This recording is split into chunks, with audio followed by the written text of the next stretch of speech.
कि राजस्थान की युवा पीढ़ी जो इस समय सरकारी नौकरियों के पीछे भाग रही है, कि सरकारों को नौकरी देने की लिमिटेशन है। तरह तरह की धातुएं, खनिज पदार्थ यहाँ निकलते हैं। कमी है कि हम लोग इतने सालों के बाद भी वैल्यू एडिशन पे काम नहीं कर पाए। दिसंबर महीने में इन्वेस्टमेंट राजस्थान नाम की एक इवेंट आयोजित की जा रही है। माइक्रो लेवल पे काम होना चाहिए, न कि मैक्रो लेवल पे। वैज्ञानिक आविष्कार राजस्थान के खाते में नहीं है। वो हमारे यहाँ पर सबसे बड़ा लैक है। मनी पावर ग्लोबलाइजेशन के इस दौर में नॉलेज सबसे महत्वपूर्ण चीज होती है। हमारे यहाँ शास्त्रों में भी कहा गया है, विद्या कंठ की, पैसा अंट का। और धन अर्जन के लिए विद्या बहुत जरूरी होती है। नॉलेज इकोनॉमी के इस दौर में मनी पावर आपको बताएगा कि धन अर्जित करने के लिए क्या क्या किया जाए। इसी क्रम में आज हम आपकी मुलाकात करा रहे हैं नॉलेज इकोनॉमी के प्रणेता, कामटेक एसोसिएट्स के चेयरमैन अजय गुप्ता जी से। आपका स्वागत है।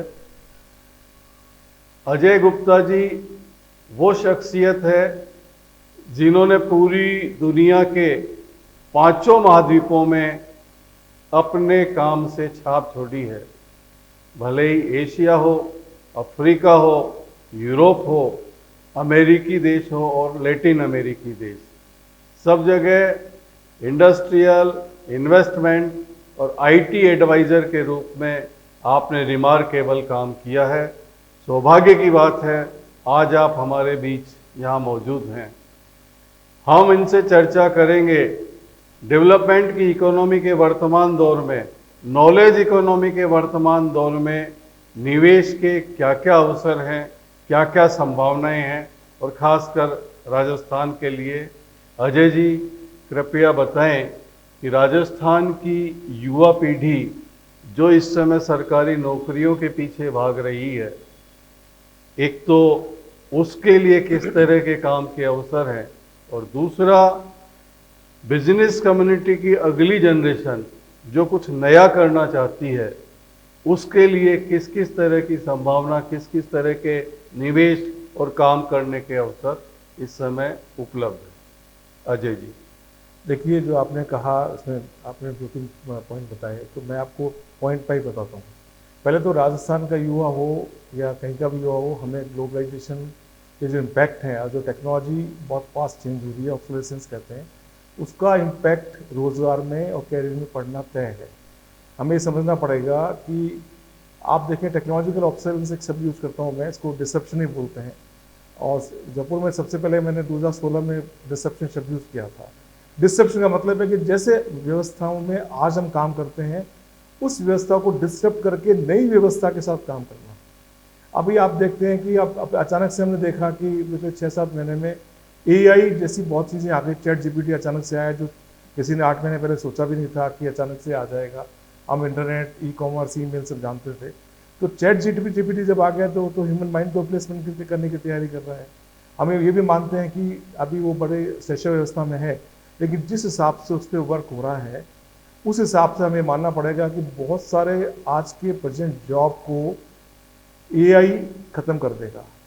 तो जब खत्म कर देगा तो चाहे राजस्थान का युवा हो, चाहे देश का हो युवा हो, चाहे विदेश का युवा हो, सबको समझना पड़ेगा कि नए जमाने के इस जो चैट जीपीटी डिस्टर्ब कर रहा है, उसमें हमें क्या करना पड़ेगा।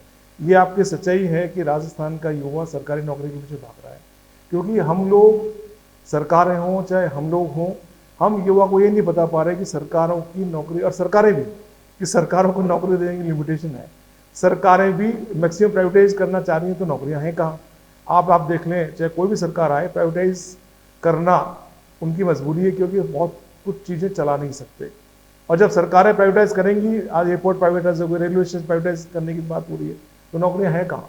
तो छोटी सी नौकरी, कम नौकरी के पीछे या कम संख्या में जो नौकरियां हैं, उनके पीछे लाखों करोड़ों लोग अपना व्यक्त कर बर्बाद कर रहे हैं, कोचिंग में जा रहे हैं, अपना समय बर्बाद कर रहे हैं। दूसरी तरफ विरोधाभास देखिए, अभी राजस्थान में या जयपुर में कितनी सी बारिश हुई है, जरा सी बारिश में हमारा बेसिक इंजीनियरिंग का ढांचा चरमरा जाता है। जरा सी बारिश, हम चाहते हैं बारिश आए, और बारिश आती है 2-3 घंटे की बारिश में आप जयपुर में कहीं चले जाइए, ये स्थिति कमोवेश पूरे देश की है। इसका ये मतलब हुआ कि हमको ब्लू कॉलर जॉब पे, जिसमें आपका एआई से इम्पैक्ट नहीं हो सकता, उनमें दिमाग लगाना पड़ेगा। सब लोग यदि सब व्हाइट कॉलर जॉब की तरफ जाएंगे, सब लोग सोचेंगे मैं तो कंप्यूटर का एक्सपर्ट हो जाऊंगा, तो कोडिंग भी जब चैट जीपीटी करेगा तो कोडिंग की जो नौकरियां थी, जो बहुत तनख्वाहें भी थी, वो तो खत्म हो जाएंगी। लेकिन ये भी आप देखते हैं कि आज की तारीख में इलेक्ट्रीशियन से लेकर, प्लम्बिंग से लेकर, कारपेंटर से लेकर मिलते ही नहीं। इसका मतलब मानसिकता हमें बदलनी पड़ेगी कि हमें बेसिक इंजीनियरिंग वाले जॉब्स पे यूथ को आना पड़ेगा, क्योंकि उसमें इतना फास्ट डिसेप्शन नहीं है। आपको सड़क बनाने में चैट जीपीटी नहीं आएगा, आपको नालियों को डिजाइन करने से लेकर कंस्ट्रक्शन नहीं आएगा, इलेक्ट्रिकल कोई चीज़ करनी वो हाथ से करनी है। तो इस टाइप की जो चीज़ें हैं वो वापस उन पर हमें सोचना पड़ेगा, और वो लोग जो काम करेंगे वो मेरे हिसाब से ज़्यादा कमाएंगे। ऐसे ही जो उद्योगपति हैं, जो सेकेंड जनरेशन की बात कर रहे हैं, उनको भी समझना पड़ेगा कि जिस हिसाब से जो फैमिली बिजनेस थे उस ज़माने में चलते थे, अभी बड़े सेक्टर जो है हर सेक्टर में आ रहे हैं। जो बड़े प्लेयर्स हैं, चाहे हम जिनके जो बड़ी नामी है, वो कोई ऐसा सेक्टर छोड़ नहीं रहे जिसे वो आना नहीं चाहते। पहले की तरह में एसएसआई में कुछ रिजर्वेशन कैटेगरीज होती थी, अब वो सब खत्म हो गई धीरे धीरे करके। तो हम सोचे कि एमएसएमई का हमें कोई फ़ायदा मिलने वाला है, वो नहीं मिलने वाला। टेक्नोलॉजिकल ऑब्सोलेंस इतना फास्ट है कि प्रोडक्शन कॉस्ट इतनी ज़्यादा हो गई है आपकी ऑब्सोलेंट मशीनरी की वजह से। तो आप आज कितना ही कोशिश कर लीजिए, हम देखते हैं आज इंडिया और चाइना के बीच में इतनी लड़ाई झगड़ों के बाद भी $100 बिलियन का ट्रेड डेफिसिट है। इसका मतलब है जो सस्ता मिलेगा, टेक्नोलॉजी अच्छा मिलेगा, हम वहाँ से इम्पोर्ट करेंगे। तो सरकारें चाह के भी कुछ कर नहीं पाती। तो हमें समझना पड़ेगा कि हमें अपने माइंड सेट को बदलना बहुत ज़रूरी है। और मनी पावर की बात तब करेंगे जब हमें नॉलेज इकोनॉमी से पता चले, हम उसको ज्ञान को हमारे बिजनेस में इंटीग्रेट करके हमेशा नया सीखें। और अपने बिजनेस को पहले मान लीजिए 10 साल में मॉडर्नाइज होता था, अभी मान के चलिए 10 महीने, 10 महीने के बजाय 10 दिन में मॉडर्नाइज करना पड़ सकता है। उस मानसिकता के साथ काम करें। यह भी हो सकता है कि टेक्नोलॉजिकल ऑप्शन इतना फास्ट आए कि आपने सोचा यार महीने पर पहले मैंने तो पीसी लिया था और अचानक से ऑब्सोलेट हो गया, तो उतना बड़ा आपको दिल लग के काम करना पड़ेगा जब तो आप कमा पाएंगे। नहीं तो आप सोचेंगे मैंने तो इन्वेस्टमेंट किया था, साल भर में ये बट्टी हो गया। वो मानसिकता से ऊपर होकर काम करना पड़ेगा। दूसरा कैलाश जी, जैसे मैंने आपसे कहा बेसिक इंजीनियरिंग के बाद साथ आप देखिए सर्कुलर इकोनॉमी की हम बातें कर रहे हैं। एनवायरनमेंट बहुत बड़ा चैलेंज है। जिस हिसाब से आप देखिए ग्लेशियर पिघल रहे हैं और जिस हिसाब से हमारा मौसम परिवर्तन हो रहा है, अल नीनो ला नीनो के जो इम्पैक्ट आ रहे हैं, और हमने एनवायरनमेंट को इतना ज़्यादा, मैं भारत की बात नहीं कर रहा, पूरे विदेशों में, पूरे विश्व में, पूरे अर्थ पे हम लोगों ने एनवायरनमेंट के साथ बहुत बड़ा हमने खिलवाड़ किया है। तो उसके में बिजनेस बहुत पैदा होंगे। सर्कुलर इकोनॉमी की बात हम करते हैं कि रिसाइकिल करना सीखिए। इंडिया में तो गार्बेज बहुत है, रिसाइकलिंग होती है।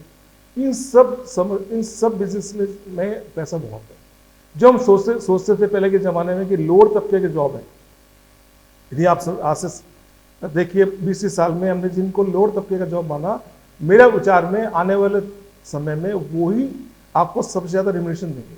जिनको हम कभी किसी ज़माने में कहते थे यार वो लोअर तबके का जॉब है, ये बेसिक इंजीनियरिंग लोअर तबके का जॉब है, कंस्ट्रक्शन लोअर तबके का जॉब है, इलेक्ट्रीशियन, प्लम्बर, गार्बेज को प्रोसेसिंग, ये सब लोअर तबके की जॉब है। मेरे विचार में आने वाले टाइम में जिस हिसाब से चैट जीपीटी आ रहा है, उस हिसाब से जो हायर तबके के जॉब थे, जो एनालिसिस थे, डाटा साइंटिस्ट के काम थे, कोडिंग के जॉब थे, वो धीरे, कंटेंट राइटिंग के जॉब थे, वो धीरे धीरे करके एआई करेगा और आपको वास्तव में बेसिक्स पे आना पड़ेगा। अजय जी, राजस्थान देश में भौगोलिक दृष्टि से सबसे बड़ा राज्य है। भूभाग बहुत बड़ा है, एग्रीकल्चर इकोनॉमी का बड़ा बेस है।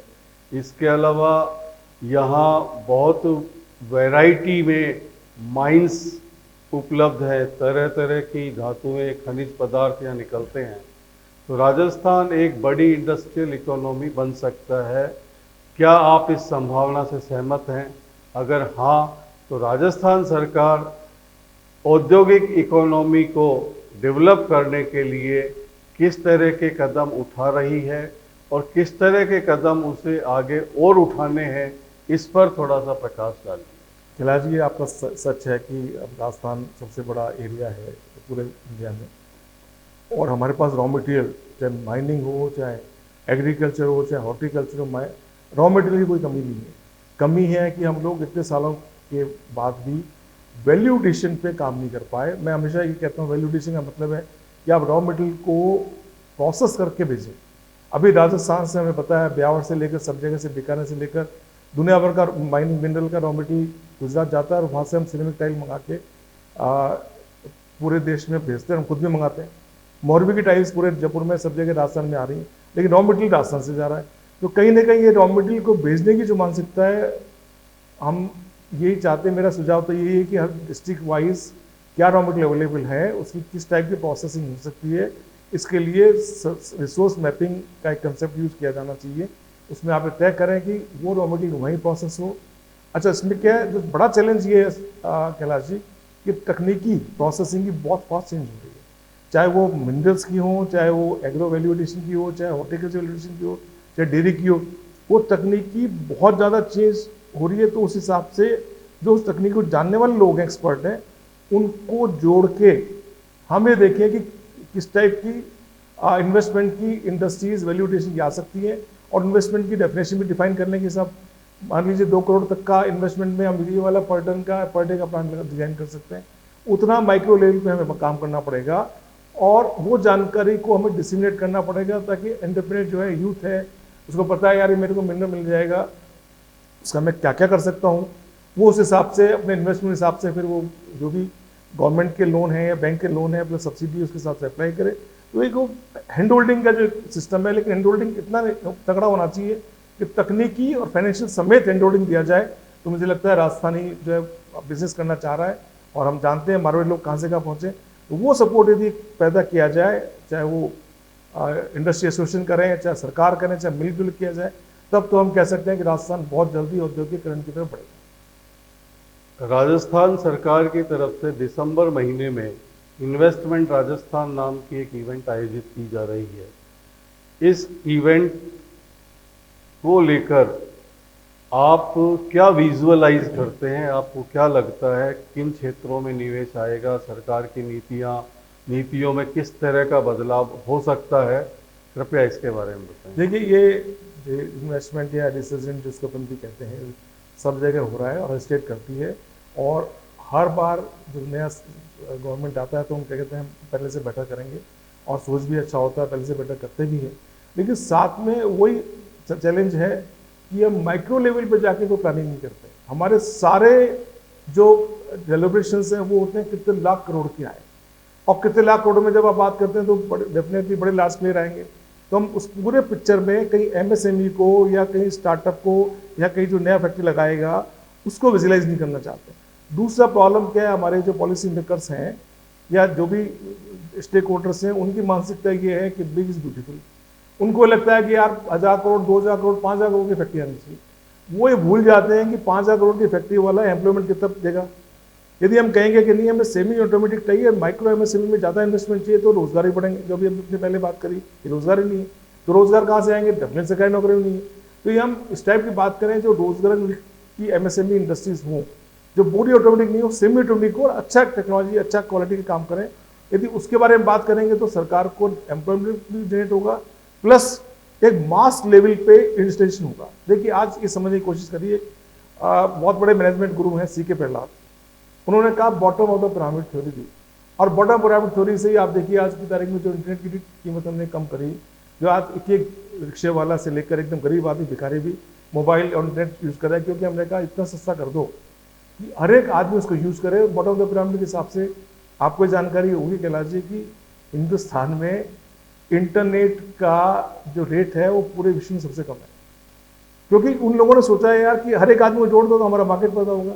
यही bottom of the pyramid theory यदि सरकार लाएं और सोचे हमें बड़े के साथ साथ हमें मास लेवल पे औद्योगिकरण करना है, तो हमें 1 लाख एमएसएमई इंडस्ट्री खोलनी राजस्थान में। वो उस टारगेट के साथ यदि डिसीजन करेंगे और उस हिसाब से डिस्ट्रिक्ट वाइज अलॉट करेंगे, उस हिसाब से कार्य करेंगे, और फिर वो एमएसएमई किसी बड़े इंडस्ट्री के वेंडर बने। यदि इस वैल्यू चेन के साथ या इस के साथ हम काम करेंगे तो मुझे लगता है कि ग्रास बहुत तेजी से होगा। अदरवाइज हम वो कहेंगे कि यार ये 5000 का एक हो गया, 100 करोड़ का एक हो गया। हम करोड़ों की बात करके वास्तव में वैल्यूएशन के साथ साथ एम्प्लॉयमेंट क्रिएट हो, और राजस्थान का कोई भी कोना औद्योगिकरण या सर्विस सेक्टर के मॉडर्नाइजेशन से चूके नहीं। उस टाइप की मैं एडवोकेट करना चाहता हूँ, उस टाइप की बातचीत करनी चाहिए। उसमें स्टेक होल्डर कंसल्टेशन हो, उसमें वास्तव में डिटेल में जाना चाहिए, माइक्रो लेवल पे काम होना चाहिए, न कि मैक्रो लेवल पे। अजय जी, देश का सबसे बड़ा राज्य होने के बाद भी राजस्थान का दुर्भाग्य है कि एक भी आविष्कार, वैज्ञानिक आविष्कार राजस्थान के खाते में नहीं है। क्या आविष्कारों का ठेका अमेरिका और यूरोपीय देशों ने ही ले रखा है? राजस्थान में क्यों नहीं? इसके पीछे आप क्या कारण मानते हैं? और राजस्थान आविष्कारों की भूमि बने, इसके बारे में आप क्या कहना चाहेंगे? देखिए, पहले तो मैं आपसे यहाँ पर सहमत नहीं हूँ कि आविष्कार नहीं करते हैं। आविष्कार हम बहुत करते हैं। आविष्कार के साथ साथ जो इसका सिस्टम होता है आविष्कार का, उसको पेटेंट लेना और उसको कॉमर्शलाइज करना, वो हमारे यहाँ पर सबसे बड़ा लैक है, not only the state as a country. आज आप देखिए कि भारत सरकार की CSIR करके एक संस्था है, council of scientific and industrial research, उनके 30 से ऊपर वर्ल्ड क्लास लेबोरेटरीज हैं। हर सब्जेक्ट में रिसर्च हो रही है, मैकेनिकल इंजीनियर से लेकर केमिकल से लेकर, आप मान लीजिए दवाओं से लेकर, क्या चीज़ें रिसर्च नहीं होती। लेकिन करोड़ों अरबों रुपए का बजट होने के बाद वो जो टेक्नोलॉजी डेवलप की जा रही है वो हमने कॉमर्शियलाइज करने में बहुत स्लो है, न उनका पेटेंट करवाते हैं। आज मैं बताऊं आपको, राजस्थान में पिलानी के अंदर सीरी है, central electronic engineering research institute, और वो 60 से बना था, और आज की तारीख में हमें कह रहे हैं कि यहाँ चिप लाई है इंडिया में। तो भाई सीरी जब इतना बड़ा संस्था है और पिलानी में ही है, बिट्स पिलानी के बगल में ही है, तो रिसर्च तो हो रही है यहाँ पे, लेकिन रिसर्च का कमर्शलाइज करके हम कितने पेटेंट फाइल कर रहे हैं। अभी गवर्नमेंट ने पेटेंट के सिस्टम को काफ़ी लिबरलाइज भी किया है, लेकिन ये भी समझना पड़ेगा, जो आप बात कर रहे हैं US की या डेवलप्ड नेशंस की या यूरोप की, वो लोग पेटेंट पे बहुत ज़्यादा काम करते हैं और पेटेंट को वर्ल्ड वाइड करवाते हैं। हमारे यहाँ जो पेटेंट हो रहे हैं वो खाली देश में हो रहे हैं। यदि मान लीजिए मैंने कोई पेटेंट फाइल करवाया तो मैं उसको, मेरे पास इतना पैसा नहीं है कि मैं पूरे वर्ल्ड में करवाऊँ। यदि मैंने खाली इंडिया में पेटेंट करवाया तो इंडिया के बाहर उस पेटेंट की कोई कीमत नहीं, उसके बाहर कोई भी कॉपी करके उस टेक्नोलॉजी पे अधिकार जमा सकता है। तो हमें ये समझना पड़ेगा, डिसइन्फॉर्मेशन, आपने कहा ना ये इन्फॉर्मेशन एज है, तो ये इन्फॉर्मेशन की पेटेंट कितना फास्ट जल्दी हो, पेटेंट के लिए सपोर्ट सिस्टम हो, गवर्नमेंट की तरफ सपोर्ट आए, गवर्नमेंट उसमें फंड करे और R&D की स्पेंडिंग पे बढ़ाया जाए, प्लस स्पेंडिंग के साथ साथ ये भी कमिटमेंट किया जाए कि उसका कमर्शलाइज करना जरूरी हो। आज एक से एक रिसर्च इंस्टीट्यूट है, एक से एक यूनिवर्सिटीज़ हैं, एक से एक कॉलेजेस हैं। मैं मानता हूँ कि मैंने बहुत विश्व में घूमा है, रिसर्च आज की तारीख में बहुत अच्छी यूनिवर्सिटीज़ हैं राजस्थान में, लेकिन उनका माइंडसेट खाली रिसर्च पे नहीं है। उनका माइंडसेट है कि जो आपको कैरिकुलम दिया गया वो डिग्री पास करा दीजिए। रिसर्च की मानसिकता बिल्कुल नहीं है। ये मानसिकता है कि प्लेसमेंट कितना होगा। हमारे सारे सिस्टम की प्रॉब्लम ये है कि हम पढ़ाई करवा रहे हैं खाली नौकरी के लिए। आज आप देखिए यूनिवर्सिटीज़ का क्या है कि प्लेसमेंट कितना हुआ, लेकिन बाहर की यूनिवर्सिटीज़ में प्लेसमेंट की बात ही नहीं होती। कैलाश जी, आपको जान के आश्चर्य होगा कि आप हार्वर्ड यूनिवर्सिटी कहीं चले जाइए, वो प्लेसमेंट कैंप नहीं होती हैं, प्लेसमेंट सेशन नहीं होते। वो कहते हमने पढ़ा दिया, कहीं भी कुछ भी कर लेगा भाई। हमारे यहाँ मानसिकता ये है कि हम नौकरी के हिसाब से ही प्लानिंग करते हैं। आपको नौकरी के हिसाब से प्लानिंग नहीं करनी, आपको एक स्किल इम्पार्ट करनी है, चाहे वो रिसर्च में हो चाहे एम्प्लॉयबिलिटी में, वो पढ़ानी है। तो आज सीरी जैसी जो राजस्थान में लेबोरेटरीज हैं, ऐसे बहुत सारी हैं। कुमारप्पा इंस्टीट्यूट है भारत सरकार का, नेशनल इंस्टीट्यूट ऑफ आयुर्वेदा है, बहुत को रिसर्च किया जा सकता है। उनको बजट है, उनको रिसर्च की मानसिकता के साथ साथ उन पर कॉमर्शलाइज करने का प्रेशर होना चाहिए कि, और जो साइंटिस्ट वहाँ काम कर रहे हैं, जो प्रोफेसर्स काम कर रहे हैं, उनकी मार्किंग, उनके जो प्रमोशंस होते हैं वो इस पर होनी चाहिए कि उन्होंने कितनी रिसर्च के साथ साथ कितने कॉमर्शलाइज करके कितनी इंडस्ट्री लगवाई या कितनी इंडस्ट्री को टेक्नोलॉजी दी। ये मेरा सोच है, और ये इस मानसिकता से काम करें सरकारें। स्टेट गवर्नमेंट की मानसिकता ये होनी चाहिए, सरकार भारत सरकार से को टाइप करें और इस ढंग की मानसिकता लाएं, तो मुझे लगता है कि हम हमारी लोकल रिसर्च से हमें सुपर पावर बनने से कोई रोक नहीं सकता। बहुत बहुत धन्यवाद अजय गुप्ता जी, आपने बहुत तथ्यपरक जानकारी हमें दी, और मनी पावर के इस अंक से, इस एपिसोड से आपको भी बहुत सारी नई तरह की जानकारियां मिली होंगी, मैं ये मानकर चलता हूं। देखते रहिए मनी पावर, हर बुधवार शनिवार रात 9 बजे। धन्यवाद।